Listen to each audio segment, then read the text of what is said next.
আসসালামু আলাইকুম বন্ধুরা, আশা করি তোমরা সবাই ভালো আছো আর আমিও ভালো আছি। আর প্রতিদিনের মতো আজকেও তোমাদের সবার সাথে একটা রেসিপি শেয়ার করতে চলে আসলাম।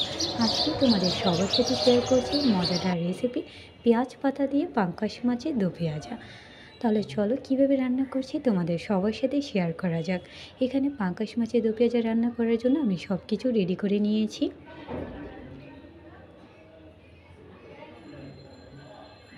পাঙ্গাস মাছের দো পেঁয়াজাটা রান্না করার জন্য আমি এখানে আগে মাছগুলো ভেজে নিচ্ছি।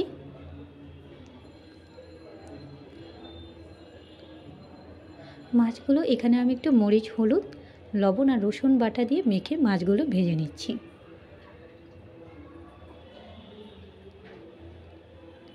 মাছগুলো ভাজা হয়ে গিয়েছে। এখন দো পেঁয়াজা রান্না করার জন্য আমি এখানে কড়াইতে তেল দিয়ে দিয়েছি। তেলটা একটু বেশি করে দিচ্ছি যেহেতু দো পেঁয়াজা রান্না করছি। তেলটা গরম হয়ে গিয়েছে। এখন আমি পেঁয়াজ কুচিগুলো ছেড়ে দিচ্ছি। এখানে আমি পেঁয়াজ কুচিটা একটু বেশি নিয়েছি। দো পেঁয়াজা রান্নার জন্য একটু পেঁয়াজটা বেশি দিলে দো পেঁয়াজাটা খেতে খুবই ভালো লাগে। দিয়ে ভালো করে নাড়াচাড়া দিয়ে লাল করে নিচ্ছি।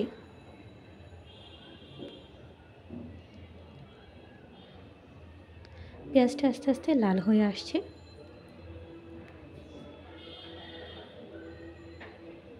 এখন আমি অ্যাড করছি মরিচ, হলুদের গুঁড়া আর সামান্য একটু পানি দিয়ে মশলাটা কষিয়ে নিচ্ছি। দিয়ে ভালো করে মশলাটা কষিয়ে নিচ্ছি। মশলাটাতে এখন কাঁচামরিচগুলো দিয়ে দিচ্ছি। এতে কাঁচামরিচের স্বাদটা তরকারিতে ভালো মতো চলে আসবে। কাঁচামরিচগুলো এখন আমি মশলাটার সাথে কষিয়ে নিচ্ছি। আর সাথে দিয়ে দিচ্ছি পেঁয়াজ পাতা।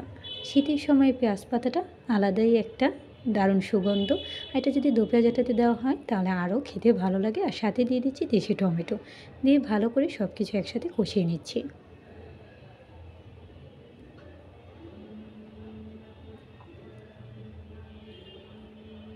আর এখন আবারও একটু পানি দিয়ে দিলাম। এতে টমেটোগুলো ভালো করে গলে যাবে। নাড়াচাড়া করে নিচ্ছি। বলক আসা পর্যন্ত অপেক্ষা করছি। আস্তে আস্তে বলক চলে আসছে। বলক চলে আসলে আমি মাছগুলো ছেড়ে দিব। বলক চলে এসেছে। এখন আমি ভাজা পাঙ্গাস মাছগুলো ছেড়ে দিচ্ছি।